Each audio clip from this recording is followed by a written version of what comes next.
ఇప్పుడు అంతా 6వ తారీఖు మిన్నే ఉన్నది అందరి కండ్లు. ఎన్నడా 6వ తారీఖు అవుతుందా, ఎన్నడా వాళ్ళిద్దరు మాట్లాడుకుంటారా, ఏమేమి ముచ్చట్లు బయటకు వస్తాయి అని ఇట్లా చాలా ముచ్చట్లు పెట్టుకుంటున్నారు 2 రాష్ట్రాల తెలుగు పబ్లిక్. ఇక ఇప్పటికే అర్థం కావచ్చు మీకు, గాళ్ళిద్దరూ ఏపీ సీఎం బాబు సారు, తెలంగాణ సీఎం రేవంత్ అన్న అని. అయితే గాళ్ళిద్దరు మాట్లాడుకునే ముచ్చట మీద కంటే ఇప్పుడు ఇంకొక ముచ్చట మస్తుగా హల్చల్ చేస్తున్నది.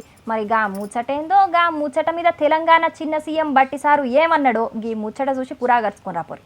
6వ తారీఖు నాడు ప్రజాభవన్ల ఏపీ సీఎం బాబుసారు, తెలంగాణ సీఎం రేవంత్ అన్న కూసుండి ముచ్చట పెట్టుకోబోతున్నారు. 2 తెలుగు రాష్ట్రాల నడుమున్న ఆస్తి పంచాదులు, నీళ్ల పంచాదులు, అచ్చేటి పోయేటి ఇట్లా అన్నిటి మీద మాట్లాడుకుంటారట. ఇంకేందిగా, గురు శిష్యులిద్దరు షానొద్దుల తర్వాత నిమ్మలంగా కూసుండి మాట్లాడుకోబోతున్నారు అని మస్తు గత్తున్నాయి మాటలు. అగ్గో గా మాట మీద తెలంగాణ చిన్న సీఎం బట్టిసార్ ఏమన్నాడంటే, ఇప్పటికే ముఖ్యమంత్రి రేవంత్ రెడ్డి గారు చాలా స్పష్టంగా చెప్పాడు, శిష్యుడు ఏంది, ఆయన గురువు ఏంది, నేను శిష్యుని ఏంది, సహచరుడు అని ఇప్పటికే 2-3 సార్లు చాలా స్పష్టంగా చెప్పాడు. కావాలని కొద్దిమంది బురద వేయటం కోసం మాట్లాడేటువంటి వాళ్ళకి ఆ చెప్పిన దాన్ని ఒకసారి వింటే సరిపోతుందని నేను అనుకుంటున్నాను. ఆయన ఆంధ్రప్రదేశ్ ముఖ్యమంత్రి, తెలంగాణ ముఖ్యమంత్రి, ఇక్కడ సహచరులే కదప్ప, గురు శిష్యులు అనే పదానికి అర్థమే లేదు. వాళ్ళిద్దరూ సహచరులేనట, గురు శిష్యులు కాదట. గప్పట్లో ఒకటే పార్టీలో పనిచేసిండ్రు గాని ఇప్పుడైతే ఒక ఆయన ఏపీకి సీఎం, ఇంకొక ఆయన తెలంగాణకు సీఎం. గంతే, గా ముచ్చట గాడికే. అనవసరంగా లేనిపోని ముచ్చట్లు వద్దంటున్నాడు బట్టిసారు. ఇంకా గట్లనే గురు శిష్యులని మాట్లాడేటోళ్ళు రేవంత్ అన్న గప్పట్ల మాట్లాడిన మాటలినుర్రి అని సలహా గుడిచ్చిండు చిన్న సీఎం గారు. అబ్బో గా మాటలిన్నుడు ఎందుకులే సారు, అంతటూ అనే ఉన్నది. ఏదో తెలుసో తెలియకనో గురు శిష్యులు అన్నారు పబ్లిక్.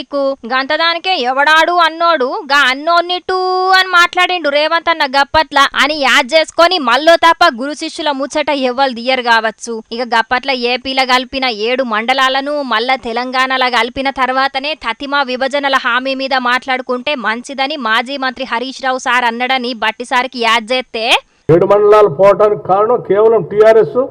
అలా టీఆర్ఎస్ బీజేపీ కలిసి ఇద్దరు పార్లమెంట్లో ఒకళ్ళకొకళ్ళు మద్దతు ఇస్తూ చేసుకున్న పాపమే 7 మండలాలు పోయినాయి. మేము అడిగాము ఆ రోజు, మీ వల్లనే అవి కోల్పోయాం.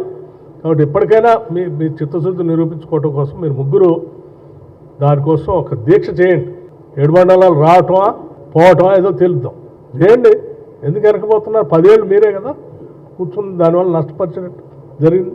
గా పాపం కారు పార్టీదేనట. గందుకే కేసీఆర్ సారు, హరీష్ రావు సారు, కేటీఆర్ అన్న దీక్ష చేయాలనట. ఇక అత్తే 7 మండలాలు పోతే అని గ్యాప్ ఇచ్చిండు. ఇక సారు అంతరార్థం ఏందో అర్థమైంది గాని పీసీసీ పెబ్బే ముచ్చటేంది సారు అనంటే, దానిపైన త్వరితగతిన నిర్ణయాలు తీసుకోవాలని చెప్పి రాష్ట్ర కాంగ్రెస్ కమిటీకి సంబంధించినటువంటి నాయకులంతా కేంద్ర నాయకత్వాన్ని కోరటం జరిగింది. వారు దానిపైన కావాల్సినటువంటి ఏమంటారు ఎక్సర్సైజ్ చేస్తూ ఉన్నారు.